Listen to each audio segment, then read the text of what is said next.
बाबा से निवेदन कर कर आओ। मुझे विश्वास है ज़्यादा से ज़्यादा अगर समय मेरे बाबा ने लिया ना तो 2 महीना, 1.5 महीना, 2.5 महीना, इससे ज़्यादा नहीं लेगा। बाबा कार्य सफल कर ही देगा। विश्वास रखकर शिव। एक बात श्रेष्ठता में कही गई है, सांप के फन में जहर होता है। बोलो सही है कि गलत है? मधुमक्खी के डंक में जहर होता है। सही है? बिच्छू की पूंछ में जहर होता है।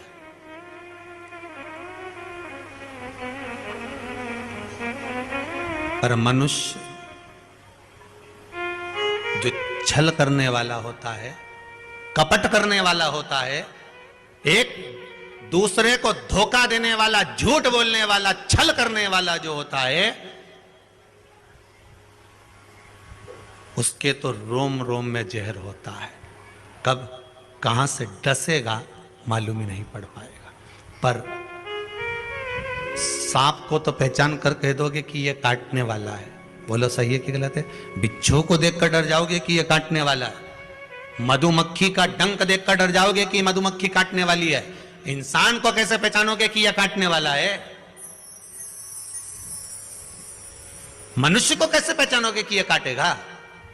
मानव को कैसे पहचानोगे कि यह काटेगा? हो सकता है तुम्हारे नजदीक में रहता हो, तुम्हारे साथ में रहता हो और कई वर्षों तक साथ रह रहा हो, कब काट जाएगा आपको मालूम पड़ेगा? नहीं, सांप को देखकर भर जाएगा कि इस काट सकता है, बिच्छू काट सकता है, सांप, ये मधुमक्खी मुझे डंक मार सकती है, पर मनुष्य को कैसे पहचानोगे? तो शिव महापुराण की कथा एक बात बहुत सुंदर कहती है कि जितने विषैली हैं मधुमक्खी शंकर जी के पास,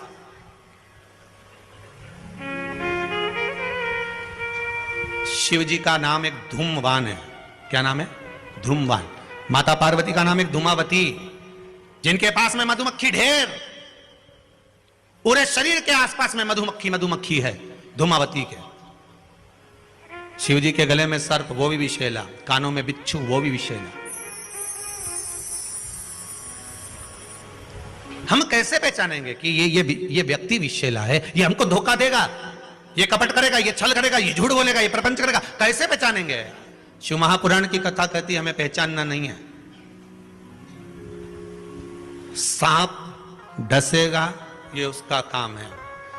मधुमक्खी काटेगी, डंक मारेगी, ये उसका काम है।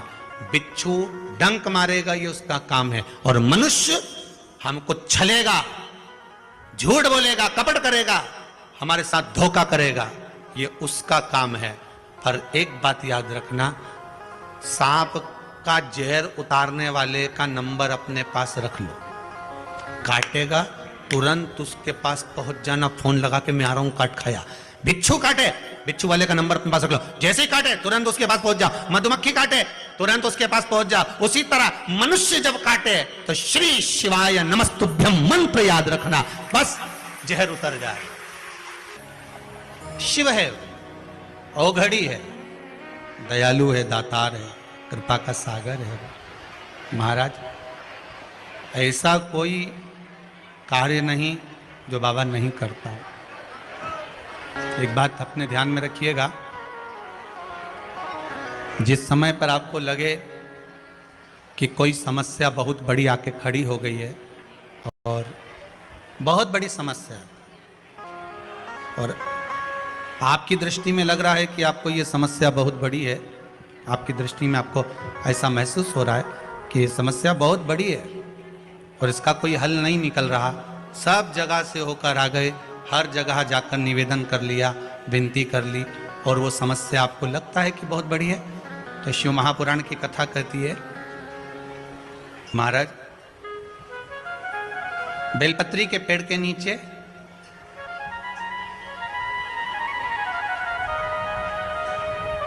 एक छोटा सा शिवलिंग का निर्माण करो। काय का निर्माण करना है? शिवलिंग का। अब बेलपत्री के पेड़ के नीचे आप अगर सोचो कि भाई मैं ब्राह्मण हूं, सफेद मिट्टी का शिवलिंग बनाना है, क्षत्रिय हूं, लाल मिट्टी का शिवलिंग बनाना है, या वैश्य हूं, पीली मिट्टी का शिवलिंग बनाना है, या शूद्र हूं तो काली मिट्टी का शिवलिंग का निर्माण करना है।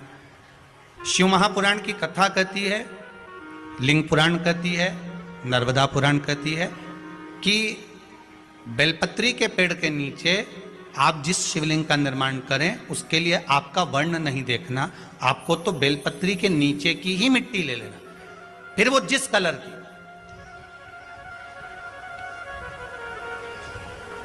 हाँ, अगर आप घर में शिवलिंग का निर्माण कर रहे हो तो आपको वर्ण देखकर मिट्टी लेना है कि हम ब्राह्मण है तो सफेद मिट्टी का शिवलिंग बना ले, वैश्य है पीली मिट्टी का बना ले, क्षत्रिय है लाल मिट्टी का बना ले, शूद्र है तो काली मिट्टी का बना ले। पर अगर कोई समस्या बड़ी विकट है और आपको लगता है कि इसका कोई हल नजर नहीं आ रहा,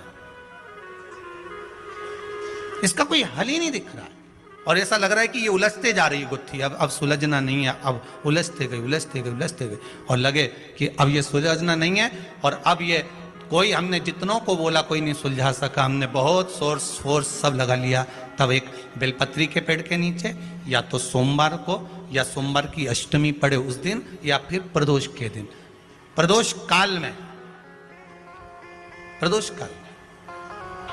शिवलिंग का निर्माण करो।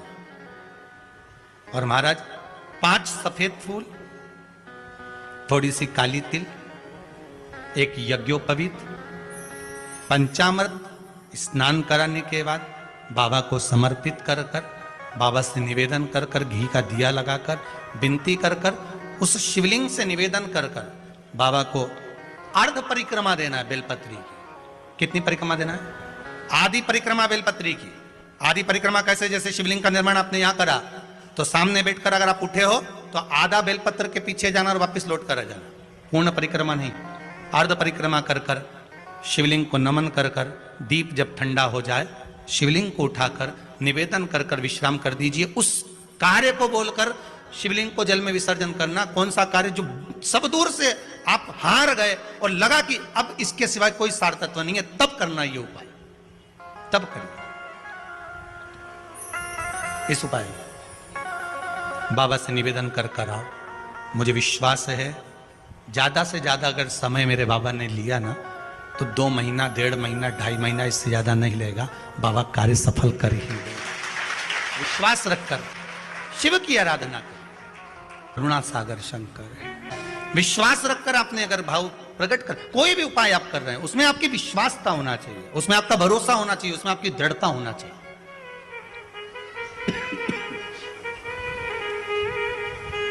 और यदि विश्वास प्रबल है, प्रेम जब अनंत हो गया, रोम रोम संत हो गया। विश्वास जब दृढ़ होता है तब भगवान मिलता जरूर है। आपका भरोसा अगर दृढ़ है, शिव महापुराण में